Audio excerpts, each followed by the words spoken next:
Children with limbs hacked off, machete wounds intended to kill, and waves of seriously wounded casualties arriving almost daily. The MSF teams working in the Central African Republic are witnessing unprecedented violence. The extent and level of the violence with these types of wounds makes it very difficult for the teams to cope. I'm not talking about 1 or 2 cases a day, but several, and depending on the period, as many as 10 in one day.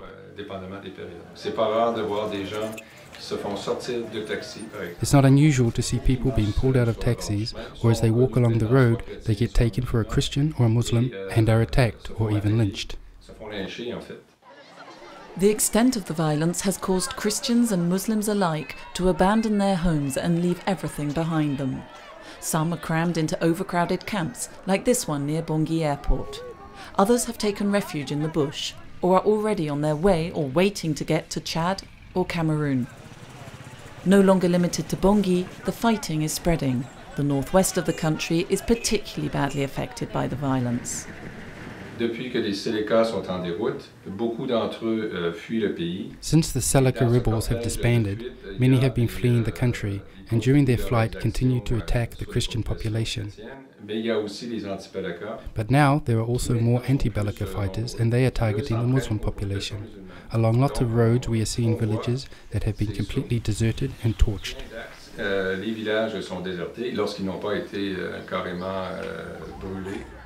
MSF teams are running 14 projects in the Central African Republic. Insecurity often makes their work more difficult, notably around healthcare facilities, but it is vital to a country racked by lawlessness, violence and looting.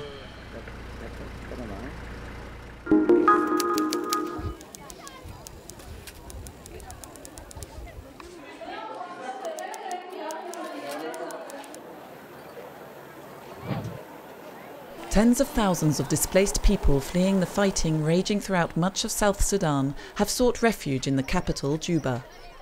MSF teams are working in Tomping camp, which is on the verge of a full-blown humanitarian disaster. Data collected by doctors indicates that the mortality rate, particularly for children under 5, now exceeds the emergency threshold. People have been staying in the camp for more than 5 weeks, and we're still not seeing any sign of people going home. They're living in extremely difficult conditions, water and sanitation extremely poor, not enough space, only around 10 square meters per person, which our normal standard would be 16 square meters per person in a camp. The main diseases we're seeing in the Tomping camp are malaria, diarrheal diseases and respiratory tract infections. The fighting in South Sudan complicates the team's work even more. In Lear, where MSF has been providing assistance for 25 years, a team was forced to flee into the bush with their most critically ill patients. They continue to provide medical care there, while in the town, government forces clash with rebels.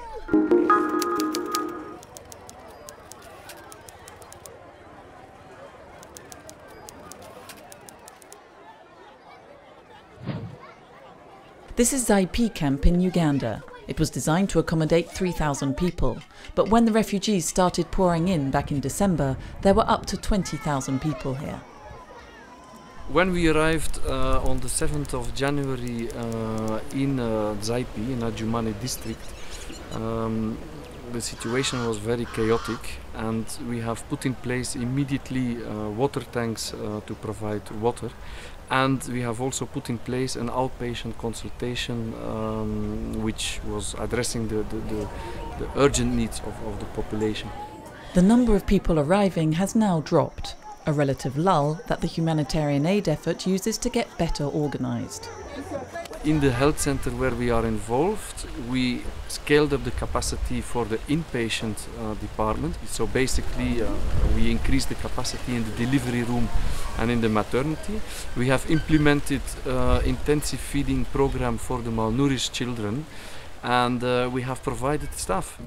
Because of the overcrowding, these refugees are waiting to go to other camps, but they too will soon be over capacity. Originally from Juba, Awariel and Bor, these South Sudanese people have been forced out of their towns by intercommunal violence. Neighbouring Kenya also hosts many refugees. Every day sees hundreds of new arrivals. When they get here, they are very weak, having travelled on foot in the roaring heat.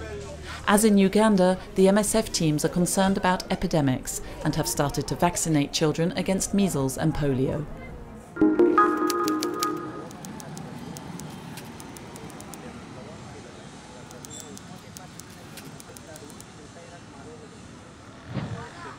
The maternity unit in Host first opened to patients in March 2012. Gynecologist Séverine was there right from the beginning. Unfortunately, there was a major security incident in April 2012. A bomb exploded in one of the toilets of the hospital, and unfortunately 7 patients were hurt. And MSF closed the hospital and the project for 8 months in total, and before MSF decided it was safe to come back, there were many community negotiations and meetings and difficult decisions. The support of the local community helped to make it happen. They were convinced of its usefulness right from the start. And a year ago, the unit reopened.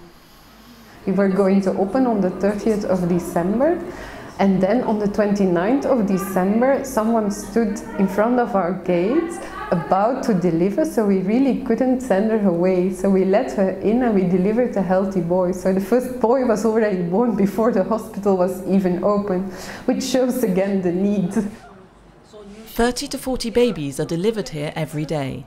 Their mothers have confidence in the doctors. And what better way to attest to the support of the community and ensure the sustainability of the maternity unit? 1 year on, the team now hopes to provide care to women in remote mountain villages who have no access to medical services.